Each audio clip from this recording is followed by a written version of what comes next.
বিসমিল্লাহির রহমানির রহিম। ত্রয়োদশ জাতীয় সংসদের সাধারণ নির্বাচনে নির্বাচিত মাননীয় সদস্যবৃন্দ, আসসালামু আলাইকুম। আপনাদেরকে আন্তরিক অভিনন্দন।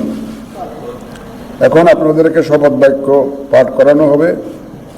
আপনাদেরকে অনুগ্রহ করে দাঁড়িয়ে শপথ পাঠ করার জন্য অনুরোধ করছি।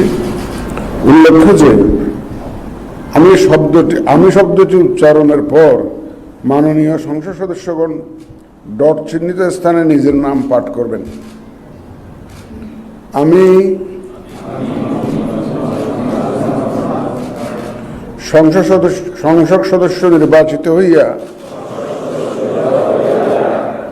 সশ্রদ্ধ চিত্তে শপথ বা দৃঢ়ভাবে ঘোষণা করতেছি যে আমি যে কর্তব্যভার গ্রহণ করিতে যাইতেছি তাহা আইন অনুযায়ী ও বিশ্বস্তার সহিত পালন করিব। আমি বাংলাদেশের প্রতি অকৃত্রিম বিশ্বাস ও আনুগত্য পোষণ করিব এবং সংসদ সদস্যরূপে আমার কর্তব্য পালনকে